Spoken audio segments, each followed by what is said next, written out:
What's up, Trashers? And today's episode is a very special episode. It's the Halloween episode! So by now, if you don't know, I always make a Halloween special because the channel is originally based off of horror games. And it's also just the one time of year I can have an excuse to make something big, and let me tell you, it is the biggest yet. Kind of. So in case if you haven't seen the thumbnail, title, or my channel logo, I'm kinda into Five Nights at Freddy's. And even whenever I was never a big fan of horror, FNAF always seemed to creep up and be the exception. And I even recorded it a bit for the channel. I'm not saying I'm proud of it. And also never wanted to disappoint, so I only posted the successful attempt. I used to do this a lot and now see that it was dumb content-wise, but everything has to start somewhere. Hello everybody, it's Trash4T here, and today I'm going to be voicing over Five Nights at Oh god, turn it off or the world is doomed! Anyway, let me tell you the purpose of this video now. I wanted to compile all of the original FNAF games, we'll call this the Cawthon era, and review them all over the three base categories. This video will be going over the classic Five Nights at Freddy's 1, when we still thought that the most complicated this franchise could get was about Sparky the dog. Now the three categories I chose are the gameplay side of things, the lore perspective, and the impact the game had in the franchise. Now that we've gotten all of that cleared up, let's begin the perilous nights of Five Nights at Freddy's 1. Another quick notice for all of these comprehensive reviews, we will be going over Night 1 through 6, which I was debating for quite a while if I should include it or not, but they concluded that Night 6 always seemed to be important for the lore of the series.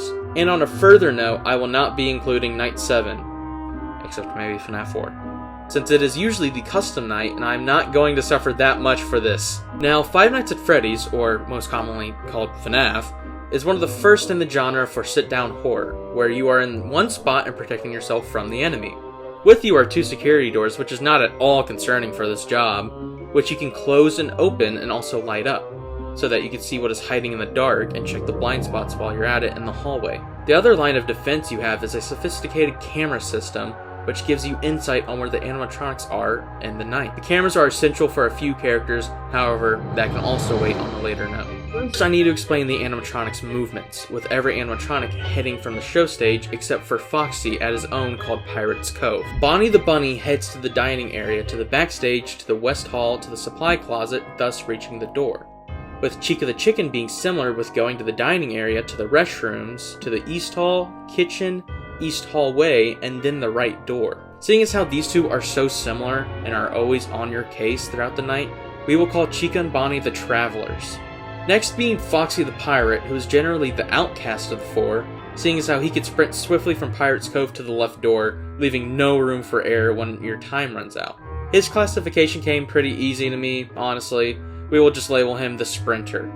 Freddy Fazbear is another special case, as his path is the same as Chica's, except his is more static and less likely to wander off. He does let off audio cues whenever moving locations, actually all animatronics do whenever moving throughout the night.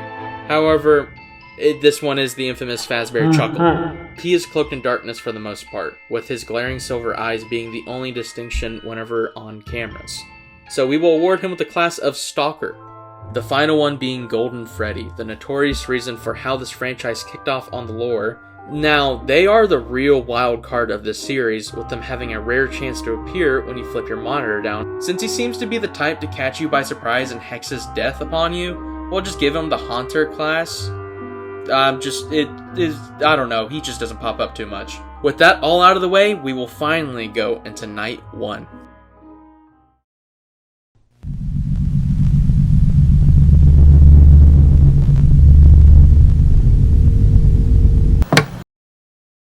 Okay, so the first night is never usually that bad. So for Night 1, we usually see the Travelers in action for the entire night. It is an easy way to settle into the game and understand the basics while not feeling entirely too threatened by Bonnie nor Chica. Foxy's not entirely off in this night, however the most he will do for Night 1 is peek out of Pirate's Cove, probably a sneak peek for the player for the upcoming Night 2. Our Stalker seems to be pretty calm for this night. For now, Freddy just wants you to know that he is there and waiting.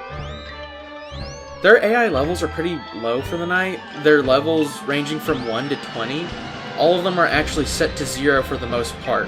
However, there's an interesting feature in this game whenever it reaches 4 AM, which is whenever the AI levels roughly increase, making the night harder. Now, I actually did have to look up their AI levels, and there were many sources claiming that it was always something different. However, I just had to compile them the best I could and see which ones matched the best. So I will say that my AI levels are fairly accurate, and so is my math for chances of movement. Yes, we will be getting into that. Whenever it reaches 4 AM in this game, Bonnie is being the most aggressive in jumping to 3, with Chica and Foxy only going to 2. The chances for movement are much more active than you might think, with the movement checks happening approximately every 5 seconds, with Bonnie having a 15% chance to switch locations, while it's 10% for Chica and 5% for Foxy. The best way to prevent Bonnie and Chica from coming into your office is to simply keep an eye out on the cameras and check the doors, especially the blind spots if you cannot account for them. Then just close the doors whenever they are there. Bonnie and Chica are never usually the hardest enemies throughout the nights, however understanding them now is good, seeing as how they are what keep you busy throughout the night, and the main reason that they are able to rack so many game overs over players. Now, I'm not going to act like you're going to be a pro for doing night 1. All you need to do is just get familiar with your environment, and you can check cameras while you can. This is honestly the best night to start checking around, since there's not much punishment for it. However, I will say you do want to prepare for the later nights.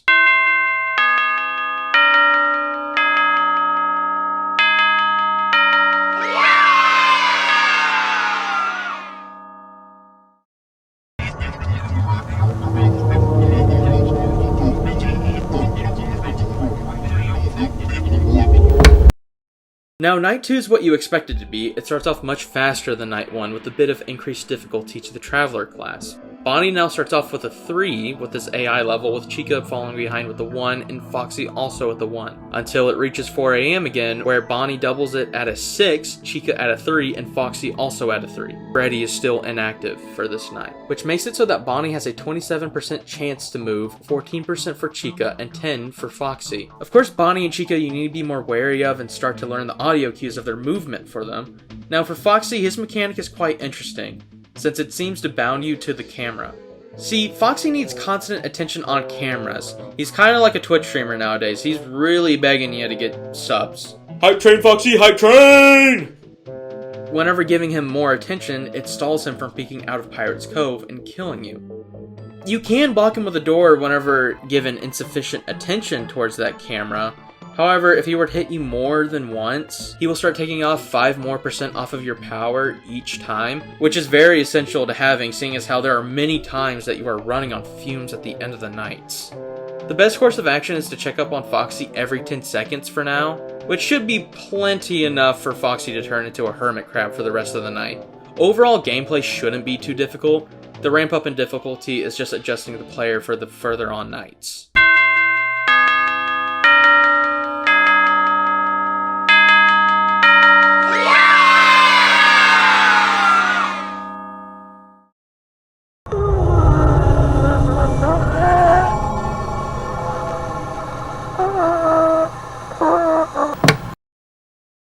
Now, Night 3 is whenever the difficulty is finally set in motion, since now all of the main classes are incorporated into the game, with Freddy making his way through the AI level. Chica's finally put in the lead for the AI level, with her being a 5, Foxy a 2, and Bonnie an outstanding 0. Even Freddy has a 1, bro. Bonnie is just taking the night off, you know? He has enough PTO, he doesn't need to be here for all of Night 3. However, once 4 AM rolls around, we have Chica at a 7, Foxy at a 4, and Bonnie showing the most improvement with an astounding 3. He really wanted to come back, apparently, for overtime. Oh yeah, Freddy's still toughing it out with a 1. Yeah, no, Freddy doesn't actually do too much. Again, he just wants you to know that he is there, and if you don't actually pay attention to him, he will creep up on you. With the chances starting off with Bonnie and Chica equaling out at a 30%, Foxy at a 19, and Freddy at a 14. From now on, Foxy will start to get more aggressive with the nights, but checking him from like every 8 to 9 seconds should be good. Bonnie and Chica need more attention than ever, however this is where we finally get to see Freddy on the prowl. The simple part about this is that you just need to check him on the cams like Foxy. However, the problem with Freddy is that he can inch closer to you if you fail to do so, and he will not fall back to any of the other cameras. The ultimate strat for this night is just to switch between cams on Foxy and Freddy, using that 8 to 9 second timer each time while also checking the doors quite often. If I had to say which one is the biggest threat, I wouldn't say it's Freddy. Honestly, Freddy is not the biggest threat here. However, don't let those two fool you. You still have the traveler types approaching from each door, so just be wary of those two as well.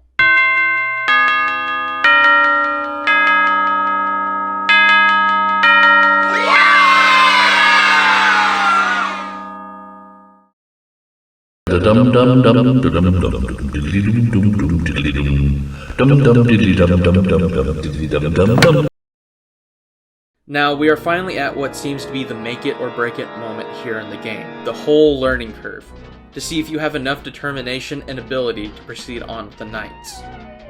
The whole enchilada. We'll start off with the AI levels in case you are wondering why I'm saying this. Anyway, we start off Foxy with a 6, Chica with a 4, Bonnie with a 2, and Freddy still being a mystery somehow, being a 1.5?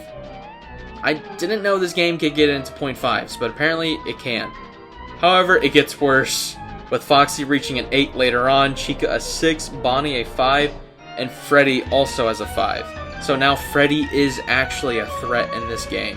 The likability to move ranges from Foxy being at 34%, from the lowest with Bonnie and Freddy equaling out at 23%, which is a pretty big jump from what we're used to in the nights. This is an insanely high average for movement, especially for 4 AM, whenever you already feel so devoid of energy. The best way to play Night 4 is to play it like any other night moving on. You need to take crack. You need to check Freddy and Foxy at least every 6 to 8 seconds, preferably keeping them in the same camera/state. Now, I know if you're a beginner, that's not all too possible or within your range. However, as long as you don't let them A, hit your door, or B, be insanely close to you, you should be fine. Bonnie and Chica are not going to attack you like the night before. However, you still need to be on guard and sporadically flash the lights in the hallways and shut the doors when needed. Night 4 is the best practice run for Night 5 and 6 going on. With it under your belt, you could show great promise for winning this entire game.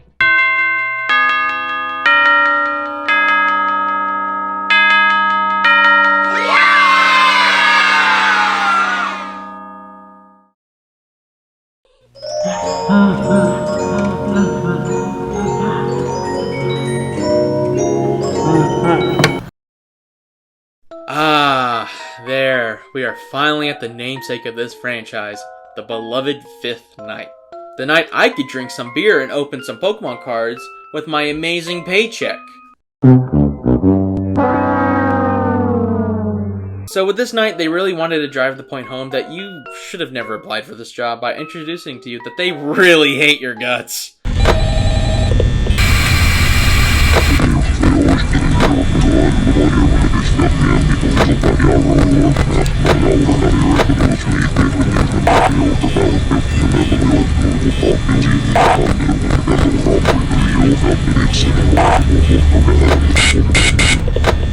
The AI level starts off pretty similar to Night 4, with Chica still being in the lead at a 7, Foxy at a 5, Bonnie also at a 5, and Freddy being a 3.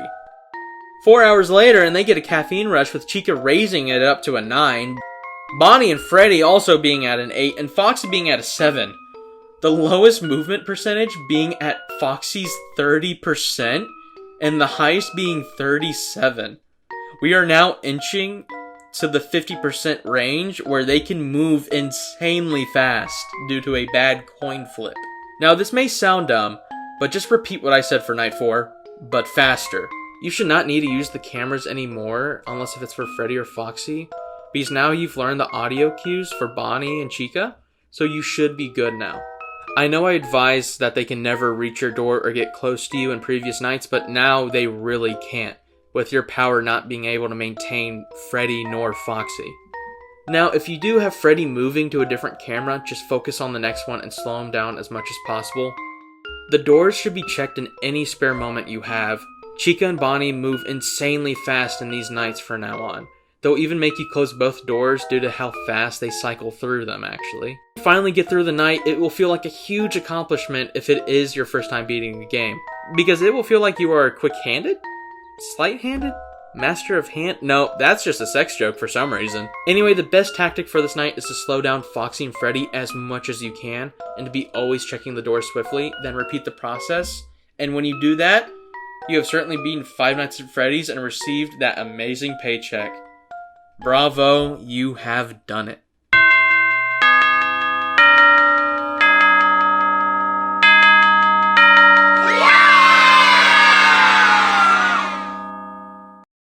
Now we can end off this gameplay section and move on to the lore.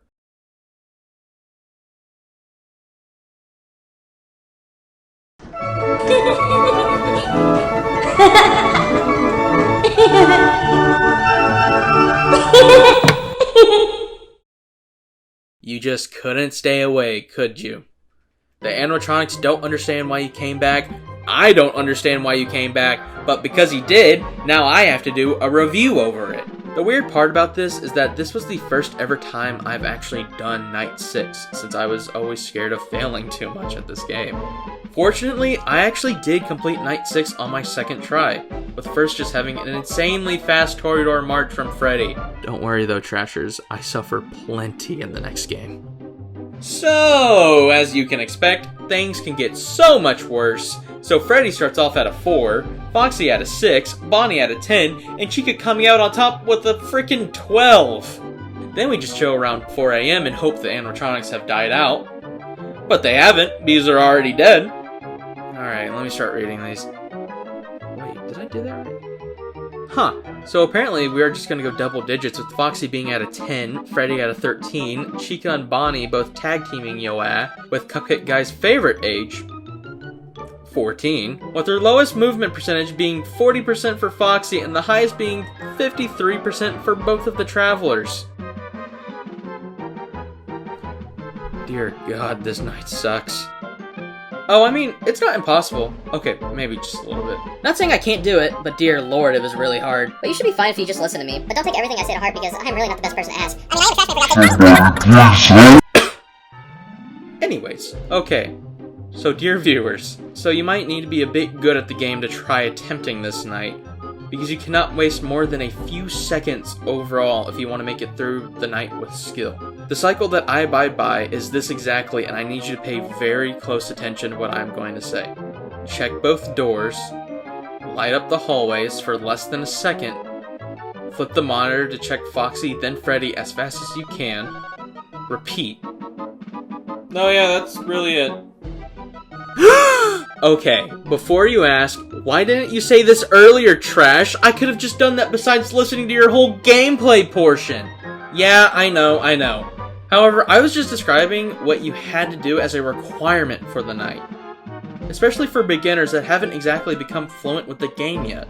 There is another method to this night that many go by, however it's usually essential for 2020 mode, or as some say 420. It is basically only keeping an eye out for Foxy and letting Freddy get to your door and constantly closing the door on him based on his audio cues.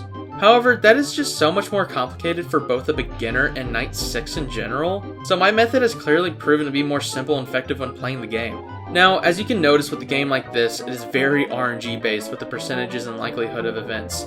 Hell, I didn't even include the Haunter class Golden Freddy much in this review, because it's unlikely that you'll encounter him on your first playthrough, and many find out for themselves that you just have to flip the monitor before they can crash your game. There's also the power running out, where it can give you extra time to finish your night off based off of a random chance of how long it takes Freddy to jump scare you.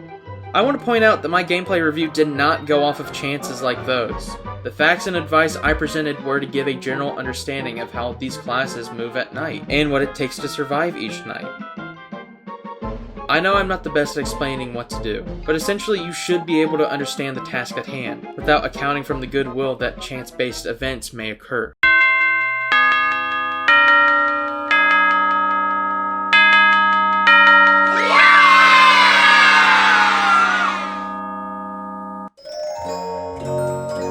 Woo, yeah, let's go, baby! We're like 20 plus minutes into this review and we're finally getting to the lore. Thank God! This is what the whole franchise is about.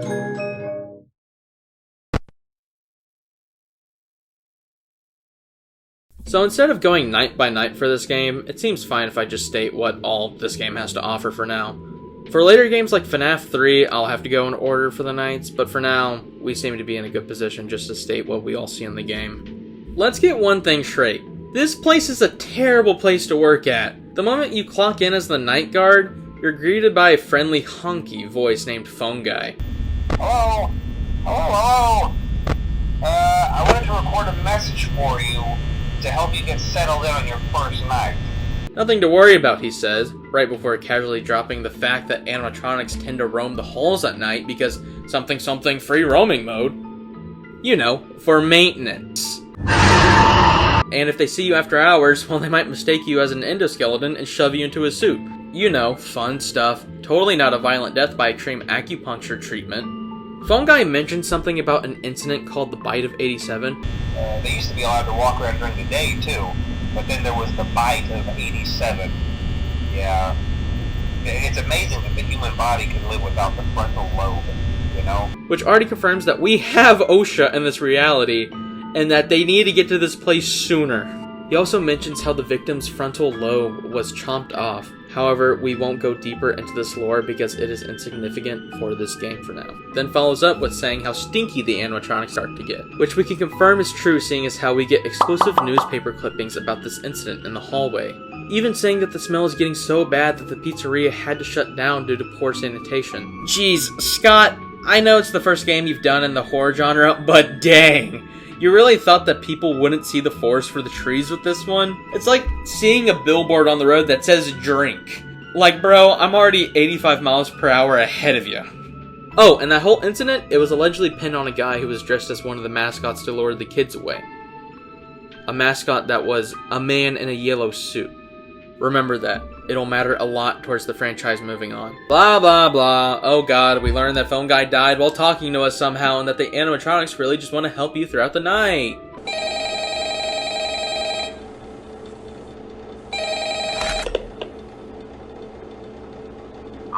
Hello?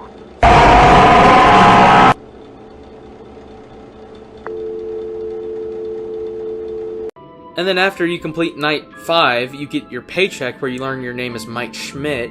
And then the ever-beloved night 7, the custom night.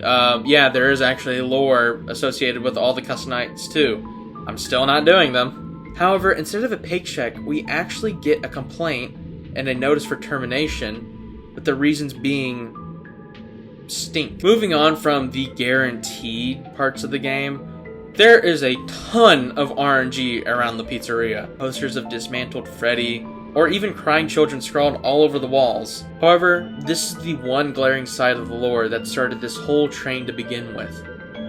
Golden Freddy. Come on, Trashers. Your basic intuition should have known that a character named Golden Freddy is a novelty character that has plenty of mystery. I'm acting like this for people who don't know, but I bet a good bit of the audience has at least heard the name Golden Freddy and how much of an enigma they are in the series. There are a million instances of seeing the text, "It's me," in the game. It ranges from it fiercely flashing on your screen, being on the sign in Pirate's Cove, having a Golden Freddy poster tacked onto the wall, and the phrase being drawn on the walls in the hallway. Now, there's another thing with Custom Night. If you input the code 1987 for the 4 characters, Golden Freddy will jumpscare you and close out the game, meaning that the year is indeed relevant for the Golden Bear. It is obvious that this Golden Freddy is an influential figure in this franchise, from the fact that they just teleport into the office and sit lifelessly while daring you to stare it down, and by those flashing pieces of text like our night guard is somewhat familiar with the phrase. It's clear that all the lore for this game is to establish that these animatronics are indeed possessed from these 5 missing children. If you couldn't get that point, I'm just pointing out the obvious. If you didn't know, you didn't know. I'm here to tell you. While seeking out mindless revenge just for the fact that they are in the bodies of the stars of the show that they once admired.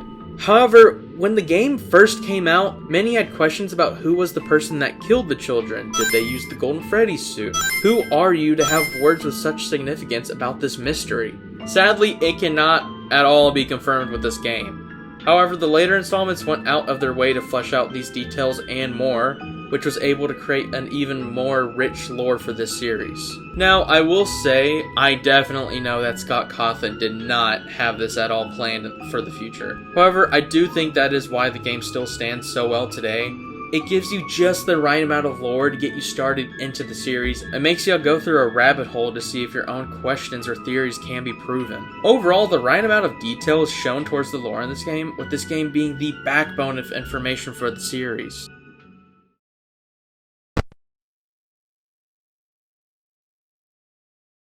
Now, this is a bit of a vague category, but I feel like it is essential for a series like this, seeing as how it is such a huge icon on the internet. I mean, this started off as an indie franchise, and in many ways, it ended off as one too.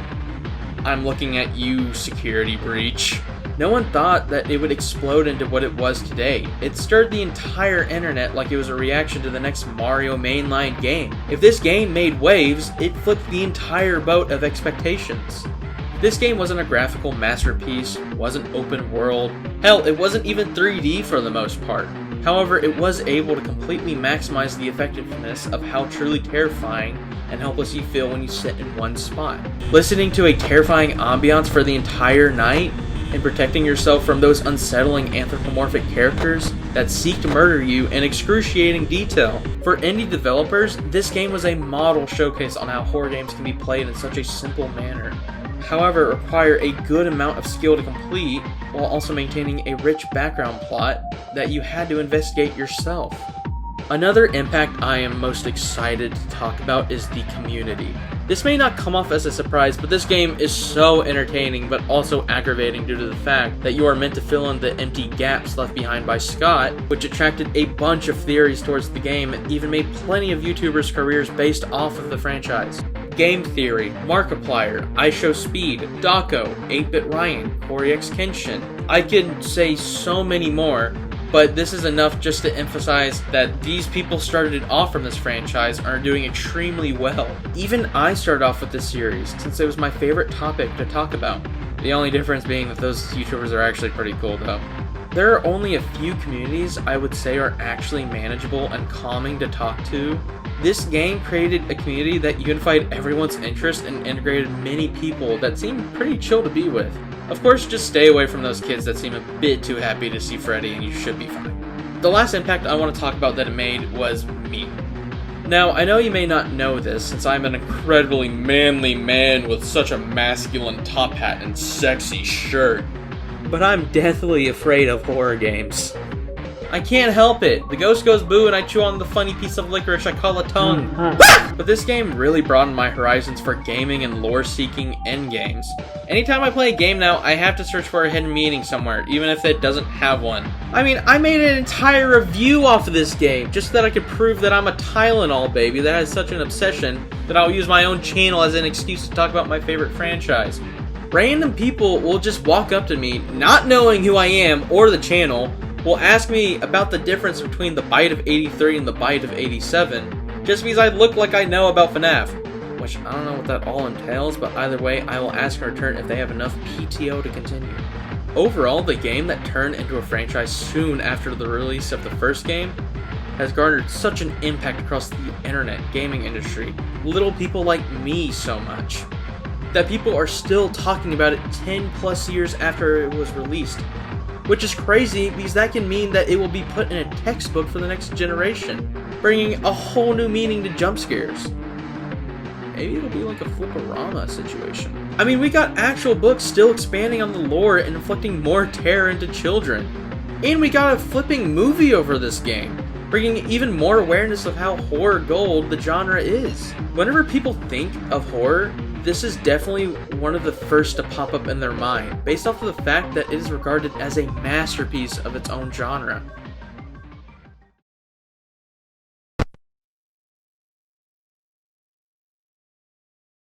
And with that, we conclude the review for FNAF 1. I will say that it has been a long time since I've made a script, with the Chainsaw Man fan game video being... what does that say?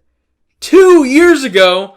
Motherfuck! Yeah, so it's safe to assume that I may be a little rusty when drafting scripts, but it's no big deal. This series probably won't have me writing too much if I just don't nerd out. I mean, it is only the first game. I only had 4 characters to go over, so the total page count shouldn't be too bad.